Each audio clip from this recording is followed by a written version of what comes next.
Evangelija po Mateju.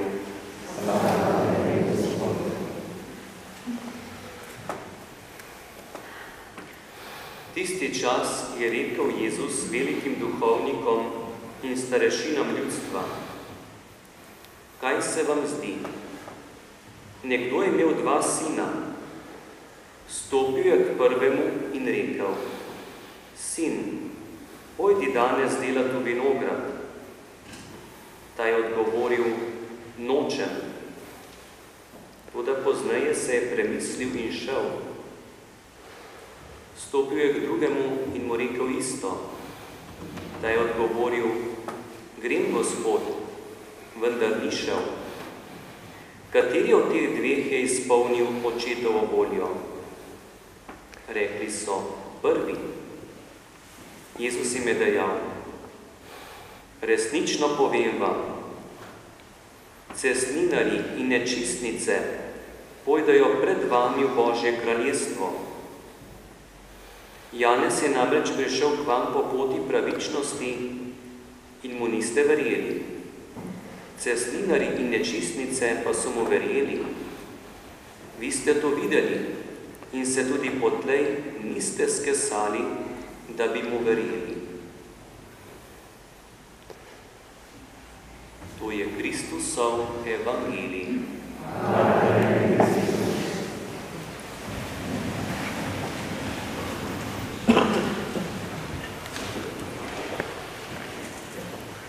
Spoštovani jubilantje, dragi bratje in sestre, evangelij, ki smo ga slišali, ima že vso razlago in tudi mnogi izmed vas ste ga že večkrat slišali v življenju in kar veste, da taka drža, ko nekdo obljubi, pa ne naredi, ta drža ni pravilna, ta pot ni prava.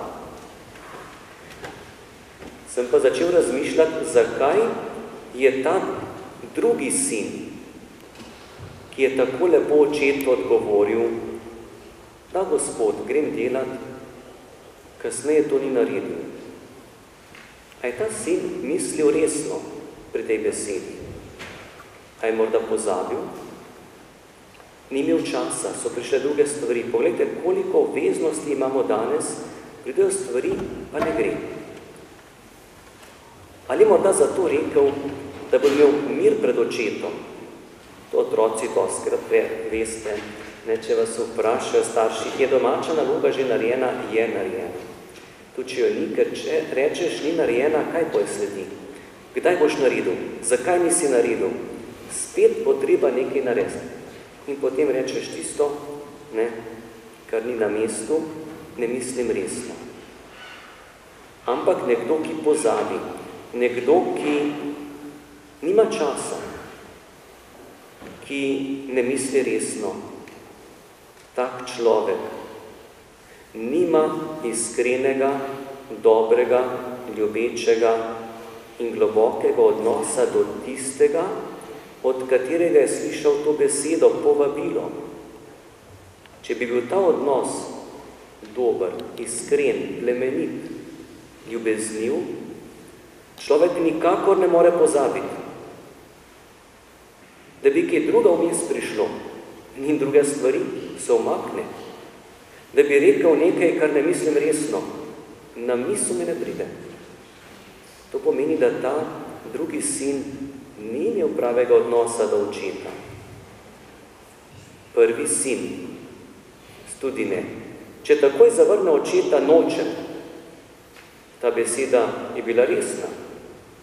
Zato besedo je stal.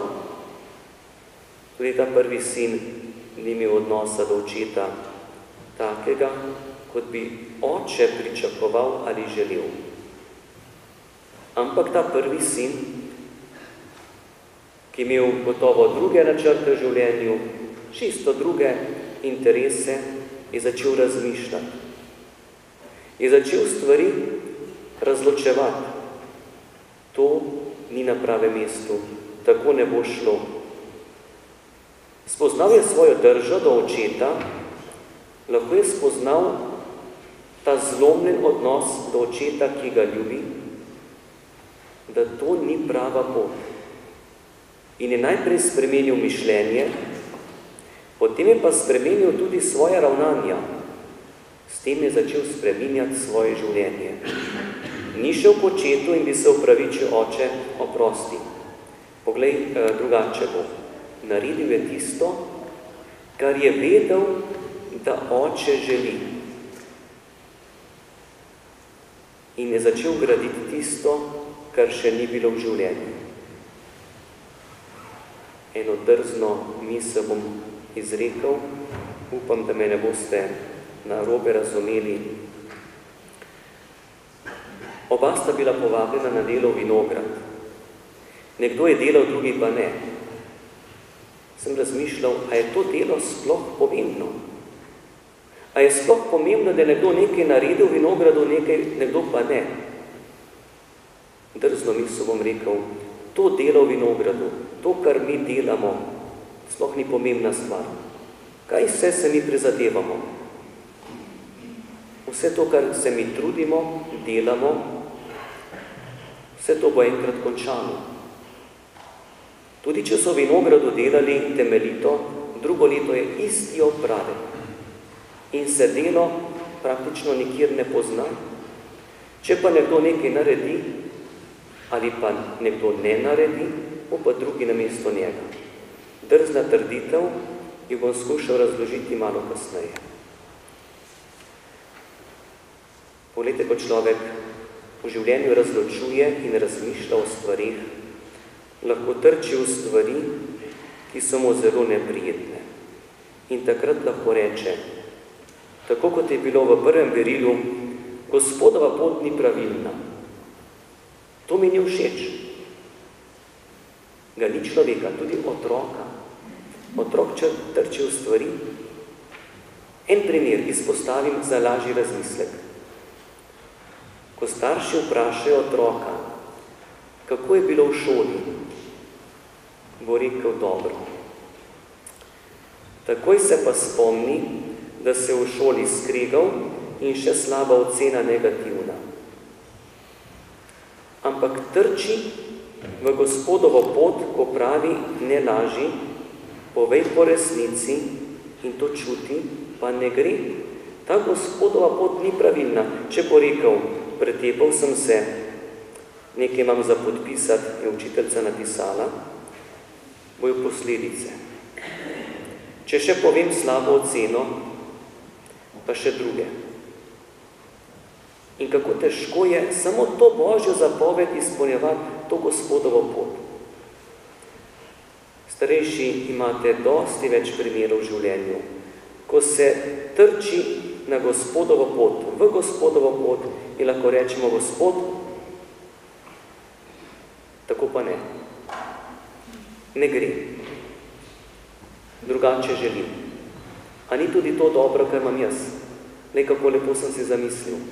V to smer bi perjal. In potem prerok pravi: nikar, kaj pa če vaše poti niso pravilne? Ali se lahko Bog moti? Gospodova pot, to mi pamet razodeva, ne moje hotenje. Gospodova pot je pravilna. Ampak, pa povem, Gospodova pot ni vedno lahka. Je pa pravilna. Odvisno je zdaj, kje je pa moja pot. Če je daleč stran od Gospodove poti, morda bo na začetku zelo lepa, prijetna, všečna, ampak kam bo pripeljala?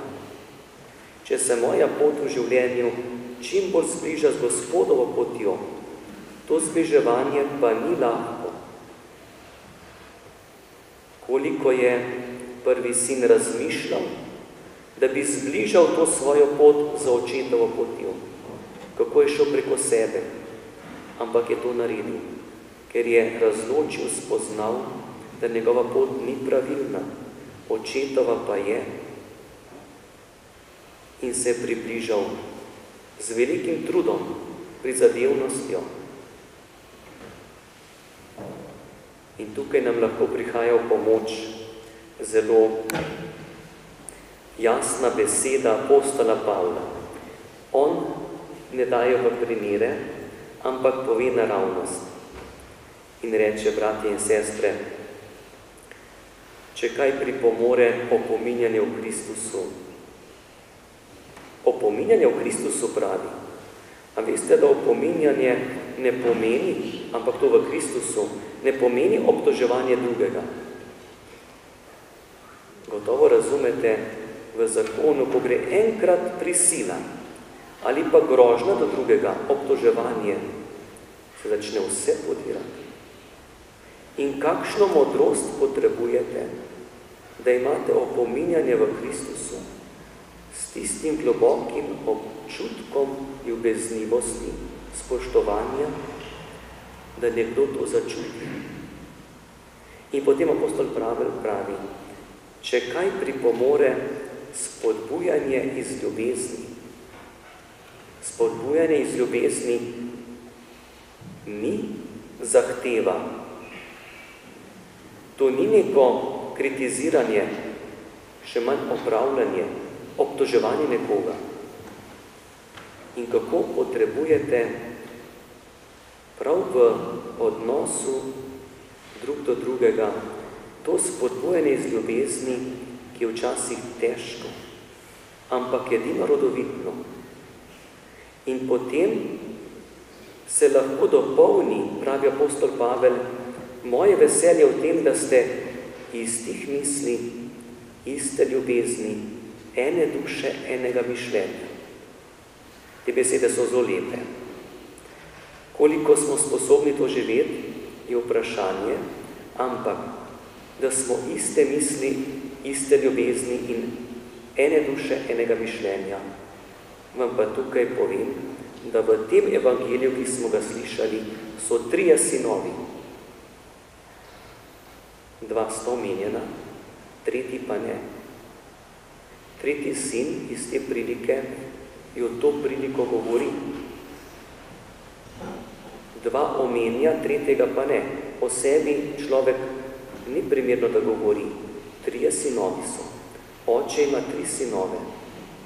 In ta 3. sin je istih misli, iste ljubezni, ene duše in enega mišljenja. Oče je Bog in Jezus Kristus je 3. sin iz te prilike, ki je pokazal to držo, ki je edina vredna človeka.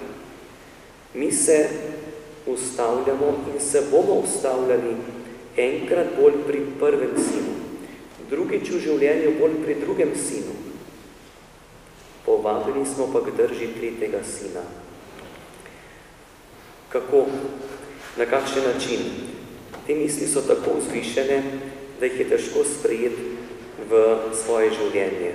Ampak, spoštovani jubilantje, če se spomnite prehojene poti v veliki hvaležnosti do današnje nedelje.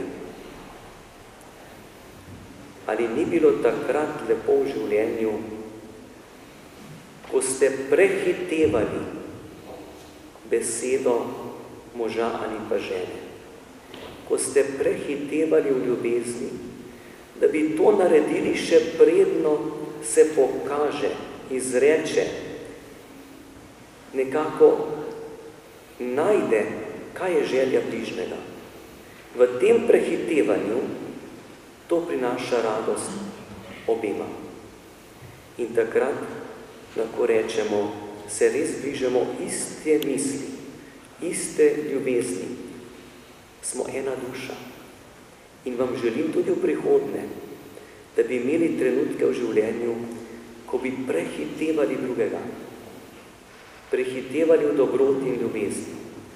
To je mogoče v globoki povezanosti z Bogom in v globokem odnosu drug z drugim. Se še spomnite, ko sem rekel, da tisto delo v vinogradu ni nič pomembno. Ali je narejeno, ali pa ni narejeno. Ko človek v svojem življenju vlaga toliko prizadevanja, toliko truda, da naredi tak odnos, da hoče prehitevati, potem se tiste stvari naredijo. Ni vprašanje, kdaj, pozabim, ne morem, nimam časa, imam druge načrte. Tisto delo, ko nekoga usrečuje, ki mu prinaša nekaj lepega, se naredi. Zato, ker to prinaša veselje, radost, izpolnitev meni in drugemu.